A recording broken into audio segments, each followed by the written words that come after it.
Penguin Random House Audio presents The Underworld, Journeys to the Depths of the Ocean. This is the author, Susan Casey. Note to listeners, this audiobook contains a bonus PDF with photos, images, a bibliography, and resources from the book. For those who love the ocean. And in memory of Ron Casey, John Casey, Judy Casey, and Tom Wackling. We must go and see for ourselves. Jacques-Yves Cousteau. Author's note. When writing about the deep ocean, the first question that arises is, what is it? At what point does the ocean become the deep ocean? It may be surprising to learn that even deep-sea scientists don't fully agree on how to define the various depth zones. Typically, however, the deep ocean is considered to comprise the waters below 200 meters, or approximately 600 feet, the point at which sunlight essentially disappears. In this book, I have defined the deeper layers as the twilight zone, 600 to 3,300 feet, the midnight zone, 3,300 to 10,000 feet, the abyssal zone, 10,000 to 20,000 feet, and the hadal zone, 20,000 to 36,000 feet.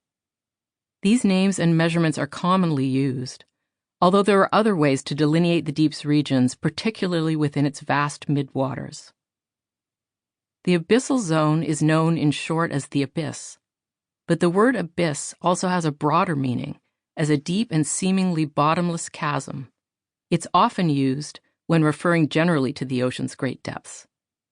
You'll find both usages in this book, with the distinction evident in context. You could travel through the abyssal zone in a submersible, though few vehicles in the world can venture that deep. But if you were traveling in a submarine, you wouldn't have that option. Submarines are capable of sustained, independent undersea operations, but their diving range is relatively shallow. The deep-sea vehicles I describe are all submersibles. There are two types, manned and unmanned. Manned submersibles carry passengers who sit within a dry, pressure-controlled atmosphere equipped with life support systems. These compact subs can descend, ascend, and fly around beneath the surface independently, but they require a support vessel and crew for transport, launch, and recovery. Their power supplies come from batteries, so they can't remain submerged for weeks the way a submarine can. Unmanned submersibles are robots and include remote-operated vehicles, ROVs, that are tethered to a ship and driven remotely by a human pilot, and autonomous underwater vehicles, AUVs, that may also be launched from a ship but are pre-programmed to dive, collect data, and return to their base without real-time human input. In casual usage, the words submarine and submersible are sometimes used interchangeably, referring generally to an underwater vehicle. Both submarines and submersibles share an abbreviation, SUBS.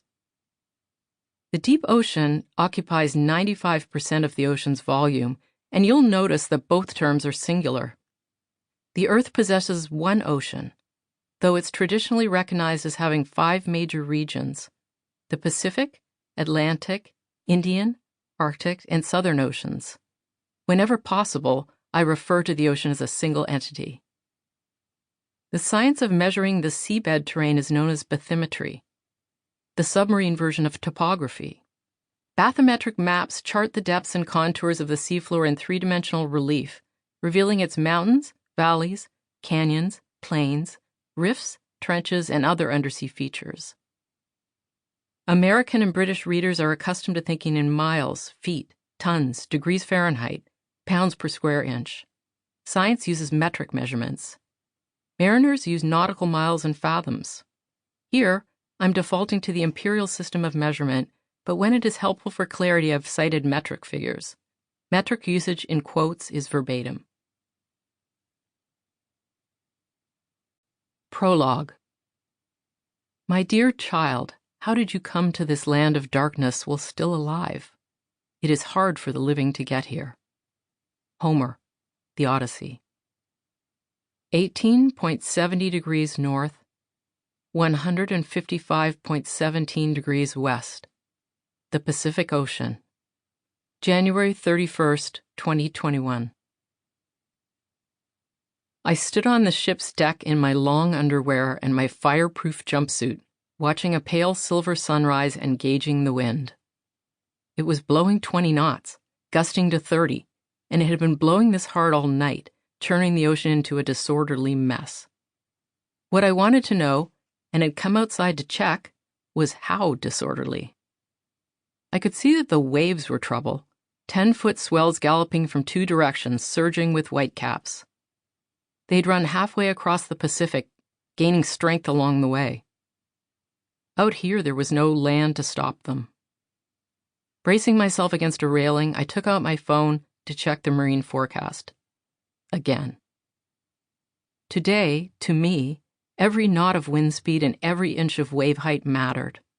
2 hours from now at 0800, conditions permitting, a team of engineers, technicians, and mariners would attempt to launch an 11-ton deep-sea submersible with 2 people in it, and I would be one of them.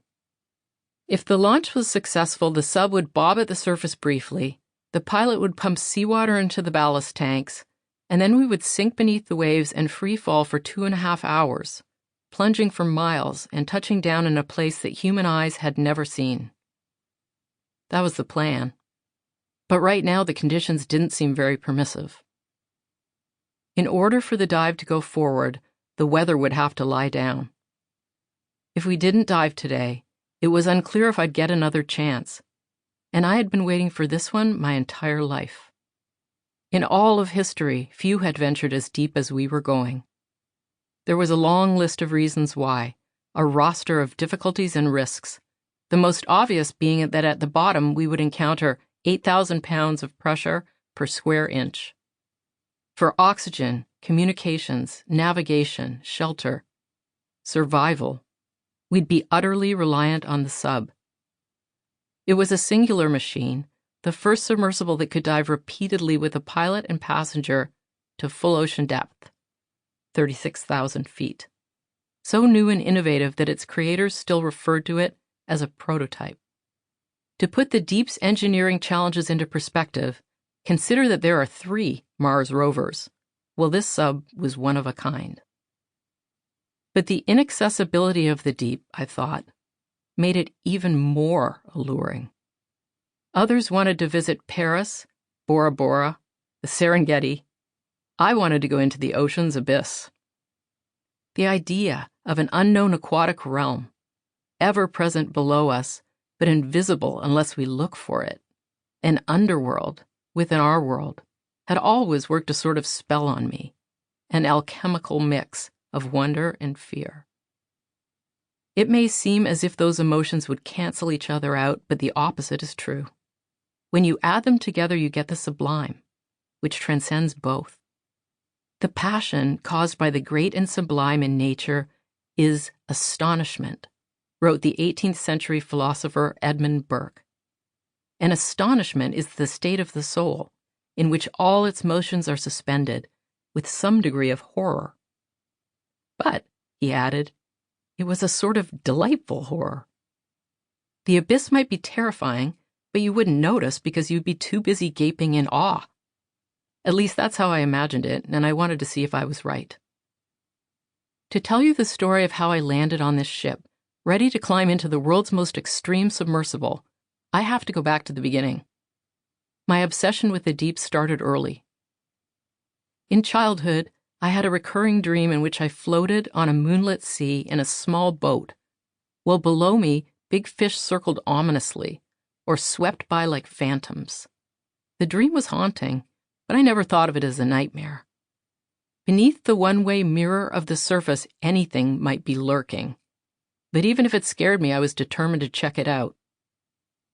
In the 70s, when the undersea world of Jacques Cousteau was at its zenith, I would sit in front of the TV and watch, riveted, as Cousteau and his jaunty band of aquanauts descended into coral forests and grottos filled with hungry sharks. During the episode where the Calypso sailed to the South... Sample complete. Ready to continue?